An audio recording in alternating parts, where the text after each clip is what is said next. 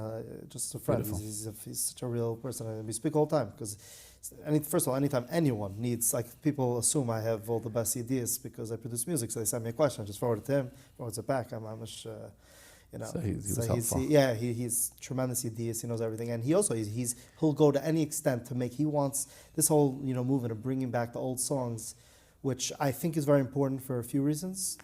One reason is I feel that obviously music plays a huge part in Yiddishkeit and everything. We sing in shul, we sing at Shabbos table, we sing. Everything is always nabuch. You have the tragedy. What do you have? You see everyone singing together. Singing, it's at our core. And obviously, music has changed. That always have music change. But today's music that comes out, I'm not putting it down. Everything has their place, and I do a lot of that, music also. It's just it's not any more music that you sing. These aren't songs like we're putting out songs, and what do we sing at weddings? All the old songs. So there's something about the old songs that is more. You could sing it. And the feedback justified that decision because you invested. So I did it more. It was like more. What we did was more like a dream. Let's do it so geschmack. But the feedback showed this actual people want. There are people talking. I haven't bought an album since 1998. We lost a lot of people over the years that no longer are interested in music, and this brought them back. Like, and anything I put people say I love it, but when are you doing another one? Like, there's something there. So I definitely want to bring back more old stuff because it's important for the kids to know the stuff, and it's not just a lot of people say they don't want to hear it. It's old-fashioned music. They're mistaking the melody with the music. And again, I'm with that also. I wasn't looking to reinvent. We stayed very true to the original arrangements in an updated way, but to state the instrumentation, not to change the vibe of the music. Doni, we're almost out of time. We didn't talk about my favorite song yet. We have to talk about this. I think you gave Klal Yisrael tools no one even knew. Tell us a little bit about the song. A Yid Never Breaks. What's the name of the song? A Yid? What do you call it? It's called A Yid. So what made you put that out? Where did it come from? So A Yid, it was composed by Chayla Nuhas, who actually wrote the lyrics for most of the Uncle Maishi CD, which I produced this year also. And she presented me with a song, A Yid, and she, at that point, there was different words. She wrote it for like a school play about pogroms and the hyper one. A Yid never, the old that they went through, and A Yid never breaks, and almost like it was done a little faster then. It wasn't like slow Yid. It was done in a little more of a fast way, of course. And I listened. It was very nice. Before COVID? This was, I heard it definitely before COVID. She really, through COVID, she said, maybe we should take this song and just do it a little more, for COVID. And why Benny? What? Why did you release it with Benny Fida? I thought Benny was just the right fit. I thought that was your call. That I thought the so emotion. The song. I showed the song to Benny, and Benny liked it. He liked the song right away. You talk about the relationship between what's going on in the world and the music. That song, so to speak, benefited because A Yid Never Breaks. Like you're saying with pogroms. When we grew up, why should we break? We're in America and everything's good. Why would we be breaking? And then COVID came, and for the first time in a half a century, we were dealing with questions: schools, shuls, opening, persecution. And that song came out like a lightning bolt into the heart of Klal Yisrael. Yeah, I think in general the reason a lot of the music doesn't talk to people is because they don't relate to it. And I think that's why, going back a second to Off the Record, which was English, and English message is something that people talk about. Taking a song, the powerful message, and when people need it. And we released the song, and we spent from when we started until we got the lyrics we wanted to keep it vague enough that it's not a COVID. We want the song to be a song that people could always connect to, people could hold on to as a song of chizuk. And so we had to be vague enough, but specific enough. And personally, I was very moved by the first time. You know that, and it carried me. I live in Montreal. It wasn't the easiest year COVID-wise, and it gave people chizuk. And then Rahman al-Tzami had the tragedy on Iran and the song went to the next level. It was everybody's status, and everybody was singing and holding on to that song. People were playing it at Simchas after because that was everyone's therapy. A Yid never breaks. His Tata loves him. A Yid understands that Hashem has a plan, and that's all it takes to make it through. The Yid never breaks, and the Yid never bends, and the Yid never gives up in the night. A Yid perseveres through the deepest despairs. His emunah strengthens him for the fight, and the Yid understands